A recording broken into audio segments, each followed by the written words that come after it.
इस वक्त बंगाल में बड़ा बवाल मचा हुआ है। बीजेपी के एक सांसद और विधायक की पिटाई हो गई।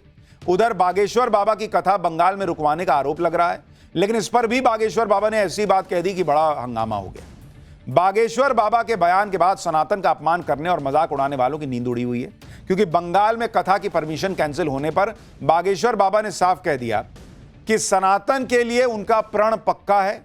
जब तक तन में प्राण रहेंगे, हिंदू होकर हिंदुत्व के लिए जिएंगे और हिंदुत्व की बात करेंगे।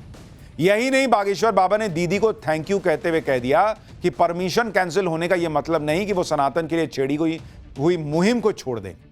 बागेश्वर बाबा ने दो टूक कह दिया कि दीदी जब तक हैं तब तक अब बंगाल नहीं जाऊंगा, दादा आएगा तो जाएंगे। आज बताएंगे बंगाल में बागेश्वर बाबा की कथा रुकवा दी गई जो आरोप लग रहा है, तो बाबा ने सीएम ममता बनर्जी का कौन सा पर्चा खोल दिया। साथ ही बंगाल में जो बवाल मचा हुआ है, कैसे सांसद विधायक की पिटाई के आरोप लग रहे हैं, पीएम मोदी ने बंगाल सरकार और सीएम ममता बनर्जी को कैसे घेर दिया है, सब दिखाऊंगा। लेकिन पहले एक झलक देखिए। बंगाल को लेकर सबसे बड़ी भिड़ंत इस वक्त बाबा बागेश्वर और ममता सरकार के बीच हो रही है। दरअसल कोलकाता में 10, 11 और 12 अक्टूबर को बागेश्वर बाबा की हनुमंत कथा होनी थी। बारिश का पानी भरने का हवाला देकर इसकी परमिशन रद्द कर दी गई। बागेश्वर बाबा के मुताबिक किसी और जगह पर कथा के लिए भी अनुमति नहीं मिली, जिसके बाद बागेश्वर बाबा ने कोलकाता में होने वाले कार्यक्रम को स्थगित कर दिया। कोलकाता में कथा की परमिशन कैंसिल होने पर बागेश्वर बाबा ने बिना नाम लिए बंगाल की मुख्यमंत्री ममता बनर्जी को निशाने पर लिया। कह दिया कि चाहे कोई कितना भी रोकने की कोशिश कर ले, वो सनातन के पक्ष में थे, हैं और रहेंगे। कह रहे हैं कि दीदी नहीं तो दादा जब आएंगे तो उनके राज में आएंगे। सुनिए बागेश्वर बाबा। बागेश्वर बाबा का दरबार इन दिनों छत्तीसगढ़ के रायपुर में लगा हुआ है। इसके बाद उन्हें कोलकाता पहुंचना था, लेकिन रायपुर से ही उन्होंने बंगाल के अपने भक्तों को सनातन और हिंदुत्व पर क्लियर मैसेज दिया। कहा कि अधर्म के खिलाफ आवाज उठाना भी धर्म है। सुनिए एक बार। आज बागेश्वर बाबा ने यह भी बता दिया कि क्यों उन्होंने देश दुनिया में घूम घूम कर सनातन का झंडा बुलंद करने की मुहिम छेड़ी। इसके लिए बागेश्वर बाबा ने हाल में हुई 2 घटनाओं का उदाहरण दिया। पहली घटना छत्तीसगढ़ के बिलासपुर में कुछ दिन पहले अशरफ खान नाम के एक शख्स ने शिवलिंग को अपवित्र करने की कोशिश की, इसका जिक्र उन्होंने किया।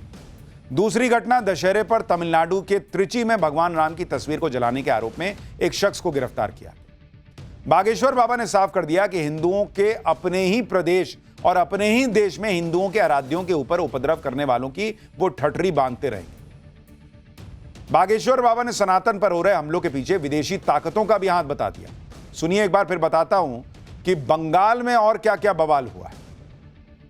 एक तरफ सनातन को लेकर बागेश्वर बाबा ने सीएम ममता बनर्जी की पर्ची खोल दी, और दूसरी तरफ बंगाल के लॉ एंड ऑर्डर को लेकर बीजेपी ने ममता सरकार के खिलाफ मोर्चा खोल दिया। खून से लथपथ चेहरा और गाड़ी पर पथराव के निशान, यह पश्चिम बंगाल की राजनीति की सबसे नई तस्वीर।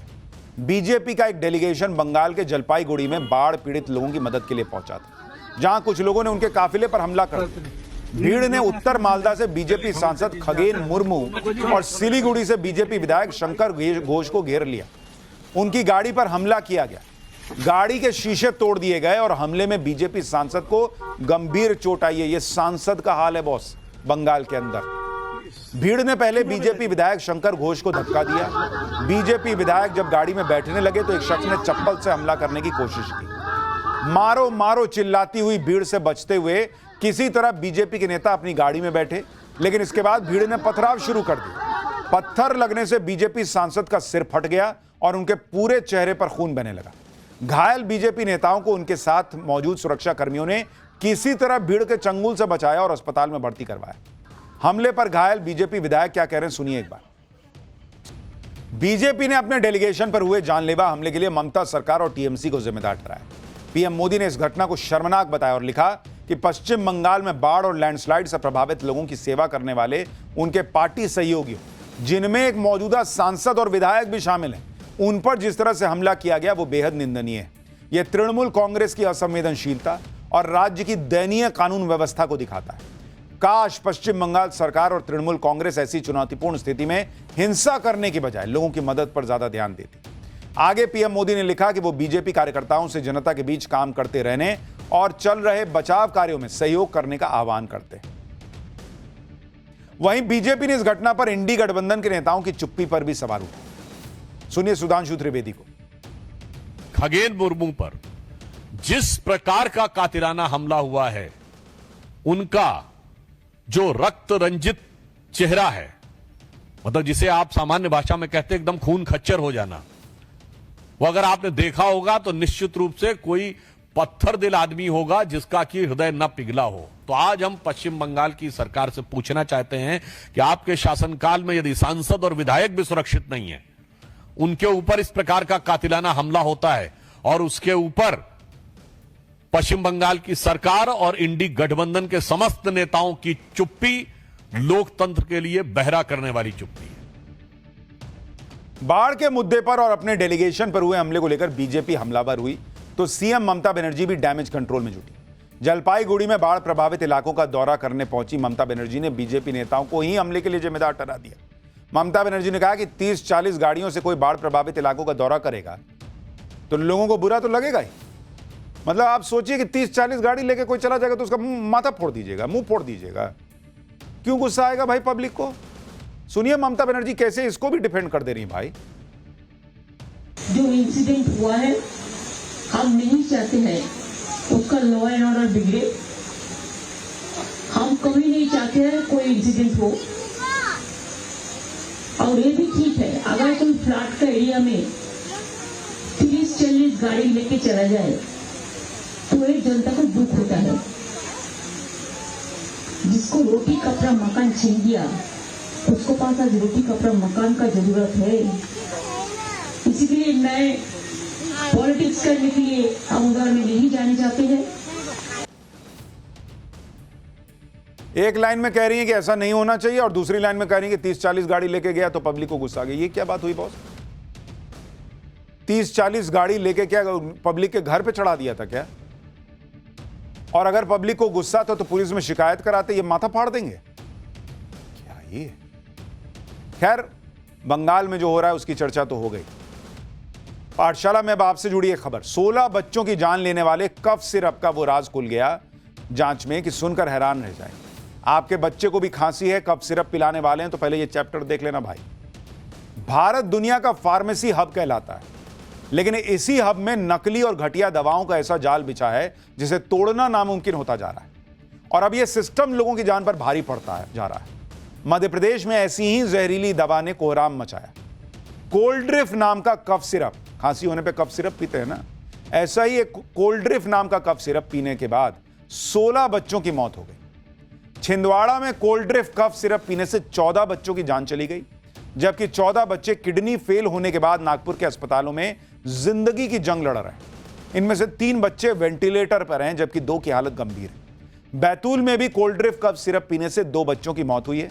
राजस्थान में दूसरी दवा कंपनी के एक कफ सिरप से 2 बच्चों की जान चली गई। इतने बच्चों की मौत के बाद सरकार की नींद टूटी, लेकिन जिम्मेदार कंपनी पर एक्शन लेने के बजाय दवा लिखने वाले डॉक्टर को गिरफ्तार कर लिया गया। अब इस बात की भी जांच शुरू हो गई है कि मध्य प्रदेश राजस्थान की तरह ही देश में कहां-कहां नकली और जहरीली दवाएं बन और बिक रही हैं। सिरप में मिलाए गए जहर और दवा कंपनी के बारे में जो खुलासे हो रहे हैं वो भी चौंकाने वाले हैं।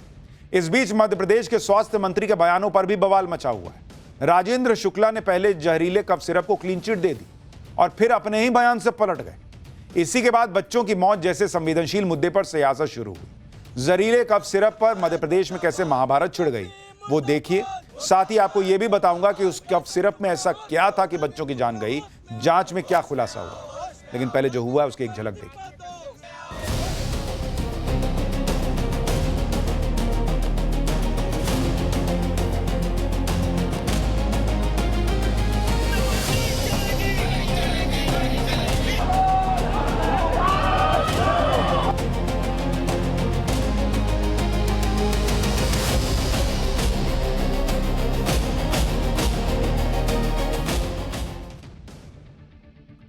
16 मासूमों की खांसी की दवा पीने के बाद मौत हो गई।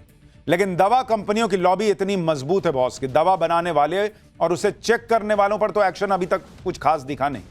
लेकिन सबसे पहले डॉक्टर प्रवीण सोनी को गिरफ्तार कर लिया गया, क्योंकि छिंदवाड़ा के डॉक्टर सोनी ने ही बच्चों को कोल्ड ड्रिप सिरप लिखी थी। वैसे तो प्रवीण सोनी सरकारी डॉक्टर है, लेकिन उनका अपना प्राइवेट क्लिनिक भी है। क्लिनिक पर आने वाले बच्चों की दवाइयों में ही उन्होंने कोल्ड ड्रिप से कफ सिरप पिलाने का सुझाव दिया था।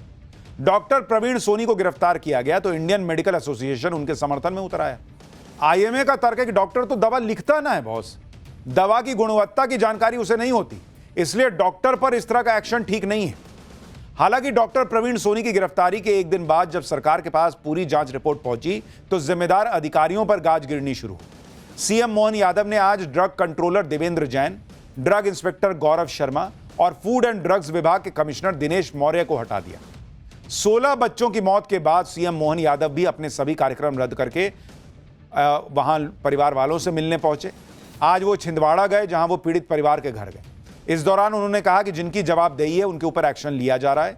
अब सिरप बनाने वाली कंपनी के खिलाफ भी सख्त कार्रवाई की जाएगी। कोल्ड्रिफ्ट कफ सिरप की जांच रिपोर्ट में सामने आया है कि इसमें जानलेवा केमिकल DEG पाया गया और इसी की वजह से बच्चों की मौत हुई, लेकिन शुरुआती जांच में इसका खुलासा नहीं हुआ था। छिंदवाड़ा में बच्चों की मौत के बाद central drug standard control organisation यानी CDSCO ने कोल्ड्रिफ्ट कफ सिरप की 6 सैंपल की जांच की। इस जांच में खतरनाक केमिकल डाईएथिलीन ग्लाइकॉल यानी DEG नहीं पाया गया। इसके बाद Madhya Pradesh food and drugs administration ने भी 13 सैंपल लिए, जिनमें से 3 सैंपल की जांच पूरी हुई और वो भी सुरक्षित पाए गए। इसके बाद मध्य प्रदेश सरकार ने Tamil Nadu food and drug administration से अनुरोध किया। तब FDA ने कांचीपुरम की स्ट्रेसन फार्मा कंपनी से कोल्ड्रिफ्ट कफ सिरप के सैंपल लिए। 3 अक्टूबर की रात को आई जांच रिपोर्ट में चौंकाने वाला खुलासा हुआ। सिरप के बैच नंबर SR13 में DEG की मात्रा तय सीमा से 48.6% ज्यादा मिली बॉस। ऑलमोस्ट 50% तय मात्रा से ज्यादा DEG मिल रहा है और दो जांच एजेंसी को पता नहीं चल रहा है। बाहर की जांच एजेंसी जांच कर रही है तब उसको पता चल रहा है। यह कैसा सिस्टम मध्य प्रदेश में चल रहा है बॉस कि बच्चे मर रहे हैं, जांच आप कर रहे हो और उसमें क्लीन चिट दे दोगे ना, कुछ निकला ही नहीं।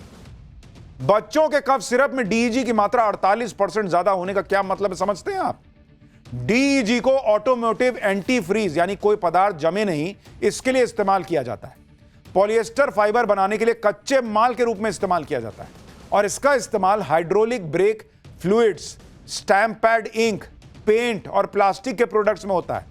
2007 में अमेरिकी फूड ड्रग एडमिनिस्ट्रेशन ने DEG को जहर बताया था। अमेरिका समेत कई देशों में DEG को खाने और दवा में मिलाने की अनुमति ही नहीं है, लेकिन कफ सिरप में DEG को बहुत सीमित मात्रा में मिलाने की अनुमति होती है। 1 किलो सिरप में 1 ml DEG मिलाने पर भी यह जानलेवा हो सकता है। इससे मरीजों में उल्टी, बेहोशी, दिल संबंधी समस्याएं और किडनी फेल होने का खतरा होता है। यह सीधे नसों पर असर डाल सकता है और खासकर छोटे बच्चों के लिए तो बहुत घातक है। आप सोचिए, जो इतनी चीज घातक है वो तय मानक से 50% के करीब ज्यादा है और उसके बाद जो है वो पता नहीं चल पा रहा है एजेंसियों को और एक्शन हो रहा है कि पहले डॉक्टर अरेस्ट कर लिए। ये क्या सिस्टम बना है मध्य प्रदेश में बॉस?